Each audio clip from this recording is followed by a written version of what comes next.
All right, welcome in the day after. Yes, hope you guys are recovering well from, well, the good news is, listen, it's 7 months before we ever have to talk about Travis Kelce, Taylor Swift, or Patrick Mahomes, all right? There's got to be an upside to this, not to mention we got a boatload of NBA games on the Monday after. We're going to look forward to dissecting with you, coming up with some angles and maybe a couple of best bets along the way. Loaded card here tonight, and who better to break them down with than these three gentlemen here today. Skee, Profit in the house, as is the prop god Andy Lang and Mr. Rob Vino, ready to dive into the association here tonight, guys. And no better way to start off the week than by hearing what the Contrarian gods have to say here. And they picked an interesting one. I guess kind of makes sense with the Minnesota Timberwolves plus 4.5.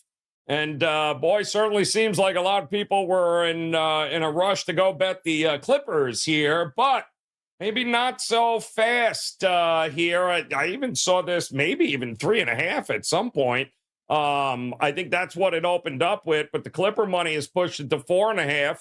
And ironically enough, the total is getting pushed up as well there, Skee. So what are you thinking? Is it as easy as Clippers just going to do what they've been doing at home, or can the T-Wolves stay within this number? Yeah, I would be looking more towards the T-Wolves side. I personally feel like they're the better team. A lot of people won't agree with me, but I think this is a game where they would like to, show that and send a message to this Clippers team. If you look at how they've been playing lately, they're the number 2 defense, which is much better than the Clippers, and top 10 rebounding team as well. So I do think they can keep that going here today. You also have, I saw James Harden. He was at the Super Bowl. I know he's out here having a good time. Who knows how ready he'll be to play in this game tonight. I just think that Wolves are a live dog. So I'll go with the contrarian play for today. Yeah, I mean, a couple of buckets here. It feels like it might be a little bit closer than that. Andy Lang, the Contrarian gods, think maybe 4.5, a little crazy here, unless you think the gap between these two teams is bigger than that. But there's got to be a prop in this game too, no? Yeah, I agree with Skee. I think the value's in the Bolts here.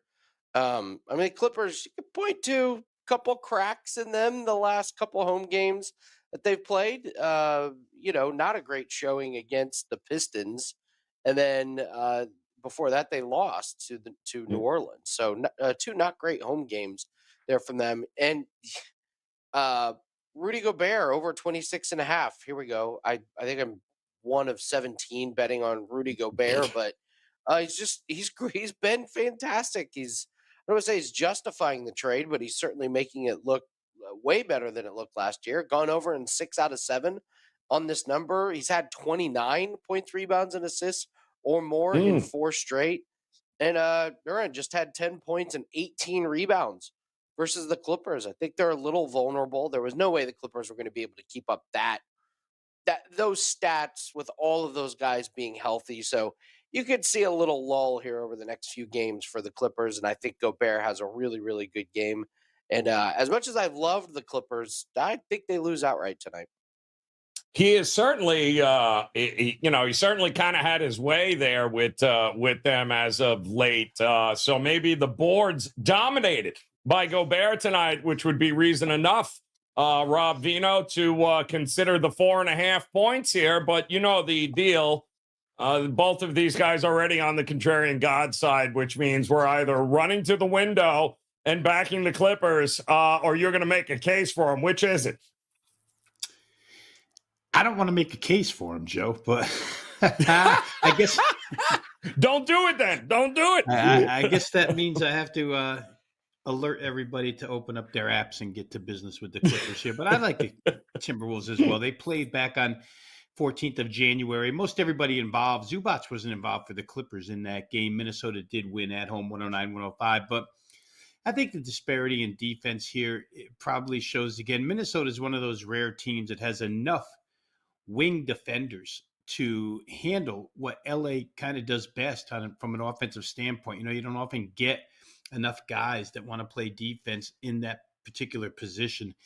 to defend the Paul Georges, the James Hardens, all these guys. But Minnesota does have it, and they've been better offensively as well. Now, they are on a long road trip here, but boy, plenty of rest before this game, right? They haven't played since the 8th. It's only their third game on the road trip. They dropped the opener. They won the second game.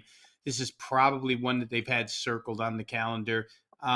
Minnesota, to me, and we can go back to the OKC game most recently. After OKC, I think, had beaten them twice. They're one of these teams that is out to sort of prove a point as far as we're a legit Western contender is concerned. I don't know if LA is there yet. I think they already know they are, and they don't have to prove anything to anybody. So in a situation like this, I think you probably get better effort out of Minnesota, especially with the bulk of the rest. Catching 4.5 points with the better defensive team that's motivated and ready to go. I think I like that side, so I'll take Minnesota. All right, that's a clean sweep for Minnesota there, guys, on the contrarian God side, backing them at 4.5. And I'll just say to Andy's point, since 2021, 9 games for Mr. Gobert against this Clippers team, and he's averaging 16 points and 15 boards a game. Damn. Pretty impressive stuff there. So we'll see if he can continue that dominance over the Clippers here tonight. All right. We want to welcome those of you joining us for the first time on this Monday, the Monday after here. We've got NBA on our mind here on WagerTalk TV and the NBA Tip-Off Show. And go ahead, hit that like button if you're joining us live. If you're catching us on the replay, please hit that subscribe button. Nobody does more daily and weekly content of all the big games across all the sports like we do. So check it out. Hit that subscribe button as we get ready to dive into a featured matchup here tonight. And man, Skee, if I had $1 for every time you've been on this show talking about the Bucks going, why are the Bucks laying this? You can't be laying this with the Bucks. Well, I think the market has finally listened to you here, Skee, because this, I feel like at home, it feels like they might very well be a dog when it's all said and done here. Maybe the market is finally caught up here with the Bucks. Well, they are a short dog, only a 1-point dog or 1.5-point dog. But yeah, market finally catching up. They've only been a home dog once all season long, and they have not been playing their best basketball lately. I believe they've lost 5 of their last 7 games. So we did hear Chris Middleton talk about it when Glenn Rivers first got that coaching job. He said it's going to take some time for him to get used to how we play, and that's what it's looked like for this Bucks team. On the flip side, Nuggets, well-oiled machine. They've been pretty consistent. They are a little bit, they're not as good on the road, is what I'll say. But I just trust them at this moment a little bit more than the Bucks. So I'll look towards the Nuggets side.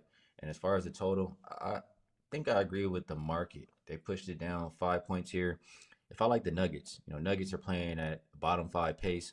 And I mean, just looking at how both of these teams' games have been going lately, 9 of the last 11 for them under, 6 of the last 7 for the Bucks under.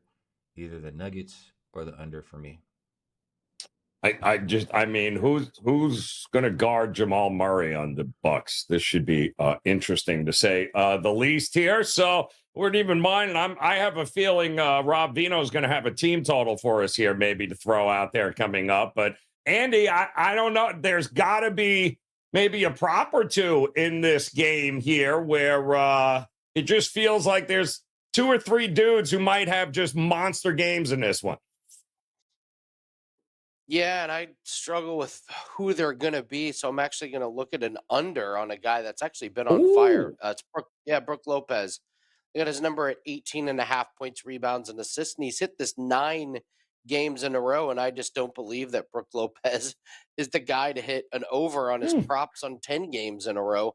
Last 2 games, he's had 19 and 20 against Minnesota and Charlotte, so he's just been teetering on this edge of going over. And Denver, 9th best in allowing stats, these points, rebounds, and assists to centers. So it's kind of more just law of averages that I just don't believe that Brook Lopez is going to keep going over points, rebounds, and assists. I agree.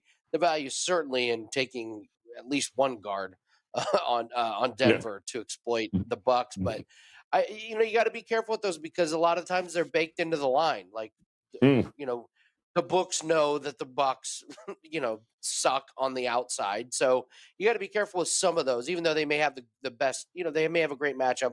Book's going to have it baked into line there. So yeah, I'll take a little sprinkle on Brook Lopez under his points, rebounds, and assists.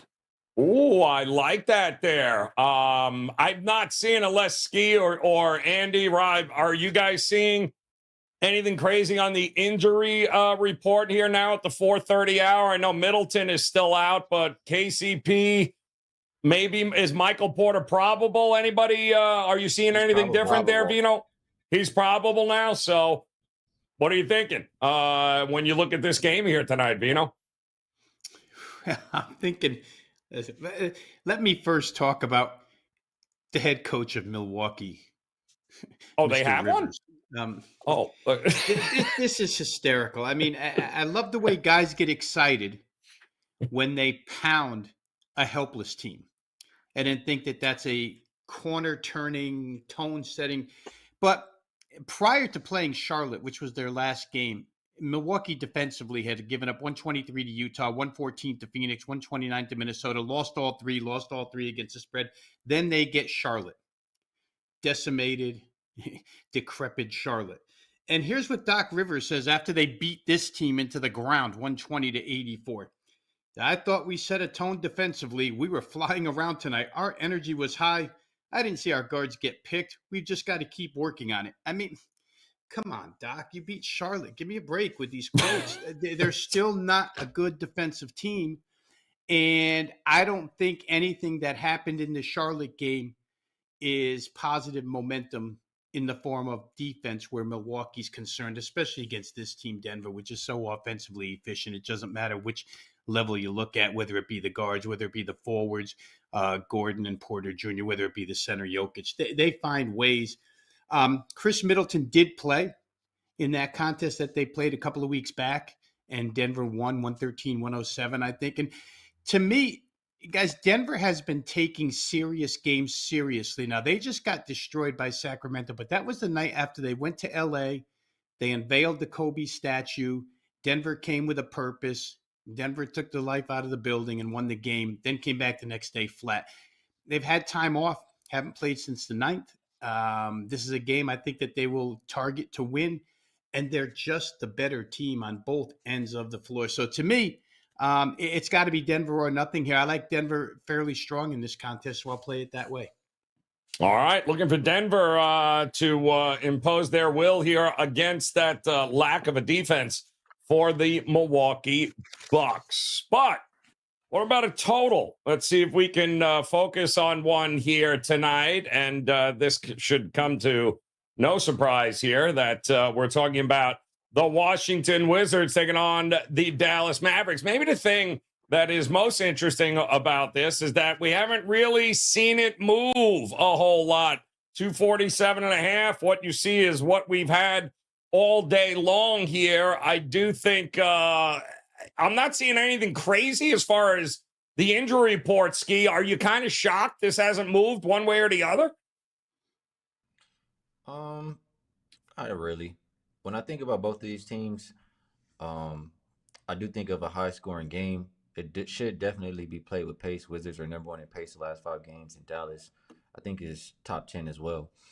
But what stands out to me is I was talking about Dallas recently, and I just kept going over their numbers. They were always the bottom of the barrel as far as like my last 5 game stats. They were defensive rated 29th or 30th for quite a while, or for a few games or whatever. Now they're top 10 defensive rated team. So if they fix that a little bit, and you look at this Wizards team who's been struggling offensively, I mean, they're the 3rd worst offensive rated team in the same span. So I just think it's a little bit too many points. Yes, there should be pace, but I just don't know how many of those buckets go in. So Washington has been playing towards the unders, 9 of their last 11. Dallas, same deal, 8 of their last 12. I think this one's a little bit too high. Wow, that's a interesting. So certainly the trend's pointing in the under direction, but hasn't moved. Andy Lang, one way or the other. Is there maybe a fade of a guy or two, or somebody you're looking to back in this one? No, absolutely. There's a guy we got to back. We got to back Daniel Gafford. Woo! Absolutely. Yeah, absolutely. It's the most obvious one. 17 and a half points, rebounds, and assists. He only played 17 minutes in his first game. He had 19 points and 9 rebounds with Dallas in the Mm. blowout. So, yeah, I don't even need to go over that much more analysis. You got call it the revenge factor, but this is a Dallas Mavericks team that is going to need him. They're going to Yep. need contributions inside. So I love the spot for him. I love him to get a few extra minutes and very efficient from the field, 7 of 11 against Oklahoma City. So, yeah, I'll take Gafford over 17 and a half. All right, there you go. Not a bad angle there. The Wizards and Dallas. Now, Vino, no movement in this one. Those are some crazy under numbers for both these teams as of recent there. Skee was talking about. Are you buying it, though, or do you think maybe we're just going to get 250 easy in this one?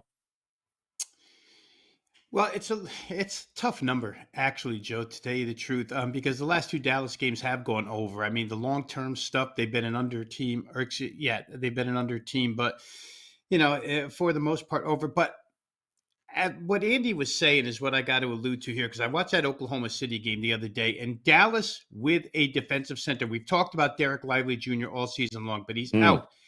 Daniel Gafford's presence was felt by the team the other day when they blew out Oklahoma City, and his ability to rim protect, I think, lends itself to Skee's point about maybe this just being a couple of points too high. I mean, again, if you get caught in a just for instance, 127, 119 game, which is really high scoring, you win on an under.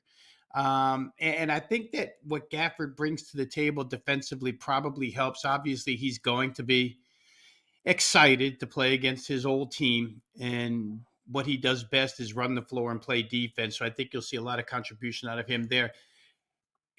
Kyrie and Luka, I don't know. I saw them still as questionable, but I got to believe they're going to go here. It's very difficult to bet the under with those 2 guys on the floor at the same time right now. I mean, Luka's just on another planet the last few games. Everything he throws up seems to go in other than free throws. So I think the number's in a good spot. If I had to play it and I didn't, I think I would lean just a little bit under, because Washington's pace is there, but I don't trust them offensively enough against Dallas, which seemingly Jason Kidd seems to have them at least attempting to play a little defense. And sometimes it just takes one guy. Just think to OG Anunoby when the Knicks got him and they started playing defense, because Tom Thibodeau had a guy he could point to as an example of how you play defense. And now Jason Kidd is a guy in Daniel Gafford that he can point to. Maybe it resonates with the team. I'm not sure. Don't like the total at all, but I think I would play under if I had to. I don't want the Swiss flag, so I'll say under.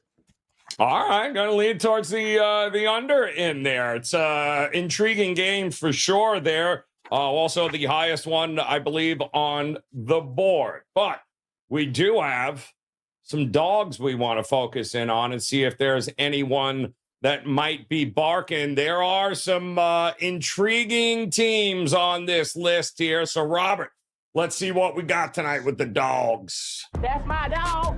That's my dog. That's my dog. That's my dog. And anybody got to say anything, you let me know. That's my dog. All right, let's take a look here. Sixers getting 11 there. The Hornets getting 95. 9.5, sorry, 6-1. 6.5 there for the Spurs. We got the Bucks, the Wiz, T-Wolves, Jazz. Let me just point out the Rockets are on this list here, guys. Just throwing it out to you. Bulls also on this list. So, Skee, you like some dogs here tonight, man? Or is there one you think might be barking? Yeah, I'll use another dog for my best bet segment, but another one I want to mention here. Let's see. There's 2 I'm in between. That's why I have to decide. I'll go with the Hornets, the one you just mentioned, the stinky dog. And the reason I'll look towards them is simply the Pacers cannot be laying this kind of a number, because they're not the kind of team who you can trust to get stops.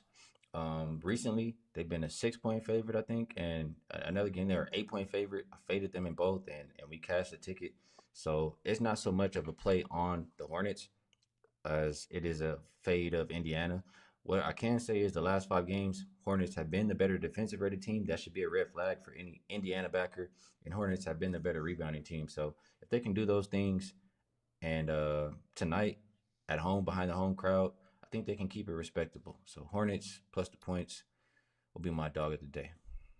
Yeah, it looks like, I mean, the market certainly is in agreement with you there. This was 11 and a half, now 9 and a half. So the market moving in that direction there, Skee, for the Hornets. Andy Lang, there has got to be a dog here and somebody you're going to be focusing on tonight. Where are you thinking about going here? Yeah, I don't like this card at all for dogs. I will cautiously hold my nose and take the San Antonio Spurs, just because this Toronto Raptors team, they're not that good. They beat Charlotte, they beat Houston, they came back and just got absolutely smoked against Cleveland. Now, I don't have a whole lot of great things to say about the Spurs. I mean, they're getting creamed night in and night out. But Brooklyn, Orlando, Miami, Cleveland, they did compete a little bit against New Orleans. They had an insane win against Minnesota. I don't know. I just don't like this Raptors team that much to be laying 6.5 points. It's kind of the same theory of as what Skee was talking about with the Pacers. Like, okay, yeah, they should win, but laying that many points, it just doesn't seem right. So, not a lot of great dogs on the board, in my opinion. So, I'll throw out the Spurs there. All right. Well, listen, there are some teams you just can't justify laying that many points with there. So Toronto certainly in that category. But Rob Vino, did I tell you Houston is on this list here tonight? No pressure. Where are you thinking about for a dog tonight? Why you want to read my mind like that, Joe? Of course I'm gonna kiss up to the producer so I can have an extra 5 seconds on the best bet segment and try Houston here. But it's a game that's been, you know what? I mean, it's a game that opened plus 5.5, all the way down to 3 right now. So you're not exactly getting the best of the number at this time of day with the Rockets. And the Knicks are going to probably get a couple of bigs back in this one. Looks like little Jericho Sims, Isaiah Hartenstein, but I just don't know how well Hartenstein will transition back in his first game back off of injury. And to me, in this game, one side wants to crawl and the other side has let us know that they want to run. And I just think Houston's going to run the Knicks for 48 minutes here and probably come out on top in this one. The Knicks have not been playing well against the spread lately, 4 straight ATS losses. So to the same point that Skee made, to the same point that Andy made, even if you don't truly like the team you're going to play, it would be more of a fade against the Knicks because they're not playing well. Obviously, Tom Thibodeau had a little bit to say after the last game, not disappointed in my team, but disappointed in the results. And he said it's going to be a work in progress here. They have integrated some new pieces in. And the guards that they added here, Joe, I just feel like add to the thought process of there being pace in this game. I don't know that the Knicks are going to shy away from it. I think Houston might get them running and Knicks will fall into the trap. And Houston's a team that needs to get back in the win column as well. Haven't been winning games as of late. So I'm going to play it that way. I think the matchup suits the Rockets. I don't know that the Knicks bigs even belong foot speed wise in a game like this that's going to go up and down the floor. I don't know what Sims and Hartenstein can actually help with in this contest. So give me the Rockets plus the 3. They probably win it outright. And until Thibodeau gets everything squared away again, gets his injured players back, gets everybody integrated to where they're cohesive, and this is All-Star week, right? So he doesn't have but a couple of games this week to do so. I'll try Houston plus 3. All right, going with the Rockets there. So, yes, carte blanche coming your way for best bets. And, yes, that is how it works here, guys. We suck up to the man that controls the volume button. And that man is from Houston and loves Houston. So, let's see if Skee has any sucking up in him here. We throw 60 seconds on the clock. You said it was between a couple of teams here for dogs tonight. 60 seconds, Skee. Where you going for that best bet? No, that was a wild statement right there, Joe. But I'm gonna leave it. Yeah, My best bet for the show. I'm gonna go to that same game Vino was just talking about. But I'll just look at the total. I'll look at the total. I changed my mind. Not a dog anymore. We'll go over. And my thought process here is not a whole lot of rim protection for this Knicks team. They've already been missing their starting center, starting forward. They're missing Anunoby, who boosted them after they made that trade. And you have Hardenstein game time decision. He could be out. They could really have nobody to protect the rim. You look at their last 3 games, for a team that was a cold under team, 2 of their last 3 have gone over. I think all 3 have cleared the number that we're looking at today. And the Rockets have been playing up tempo. They're number 5 in pace last 5 games. And I think New York will match that pace for this particular contest. So over 221 and a half, best number I can get is what I'll take. All right. I kind of like it there. I'm shocked you even got a buzz there. All right. Up and over there for Skee with the Rockets here tonight against the Knicks. Andy Lang. Come on, my man. 60 seconds on the clock. Where you rolling for a best bet here? I'm going to look to Cleveland tonight for a best bet. There's a lot to like for the Cleveland Cavaliers tonight, playing a Philadelphia 76ers team that is just reeling. This is the epitome of 2 teams going in the opposite direction. Got a nice player prop for everybody. I do have an NHL max bet that is up tonight. Encourage you to go grab that. Yeah, I'm hitting 63% of NHL bets this season. By far my best NHL season on a 24-13 run. Got a really, really nice play up there at WagerTalk.com. Going Evan Mobley over 26.5 points, rebounds, and assists. He's gone over in 6 straight games. And this is a Philly team that is just terrible on defense. Since Embiid went out, they are second to last in defensive rating. Only the Jazz have been worse. And recently, power forwards have just been feasting on Philly. Okongwu went over. Kuminga had a big day. Even Maxi Kleber went for 14, 4, and 5. Take Mobley over his PRA tonight. Ooh, like it. Man is he is gonna feast here tonight. The poor Sixers, Rob Vino, a damn team. Can't seem to catch a break here, but 60 seconds on the clock. I think I know where you might be going here. This could be the team total I was referring to earlier. So what are you thinking here tonight, Vino, for a best bet? Yeah, we are going to go to a team total here, Joe. And again, out of the category, if it ain't broke, don't fix it. Right now, the Atlanta Hawks are just pouring points on no matter who they play. Their team total tonight is 120.5. The last 7 home games they've played, they've been over this number every single time. Again, I think that the host style of play probably overrides what the visitor does here. I know that the pushback to that would be the Bulls play slow pace. The Bulls haven't played many good offensive teams as of late, but the couple that I saw that they have in their last 4, Minnesota and Sacramento, both got to 123 against this team. And certainly Atlanta's capable of the same. Tonight's a night where Trae Young, for good or for bad, guys, Trae Young can actually break Mookie Blaylock's 3-point team record. So he's going to be firing away. He only needs 3, I think, to break the number. We're going to get Trae shooting some long-range stuff. Let's hope they go in. But again, 7 straight home over 120.5 in 8 of their last 9. I'm going to play the Atlanta Hawks team total over 120.5. Yeah, ain't broke. Don't fix it. You know what you're going to get from the Atlanta Hawks here. So, guys, once again, as we recap it for you, Hawks team total over 120.5 for Rob Vino. Skee going up and over that 221.5 Knicks and Rockets game. And Evan Mobley for Andy Lang over 26.5 PRA tonight, looking to feast on an Embiidless. We ought to get that written up, huh? Embiidless Sixers squad here. And guys, don't forget also best bets. These guys just talked about it. Great opportunity. Kind of a sweetheart of a deal. I didn't write this. But if you end up buying a 1-day all-access package, you can get 2 extra days for free. How you like that? So you get a 3-day all-access, all plays, all sports from your favorite handicappers, Skee Profit, Locked and Loaded, Andy, as well as Rob Vino, guys.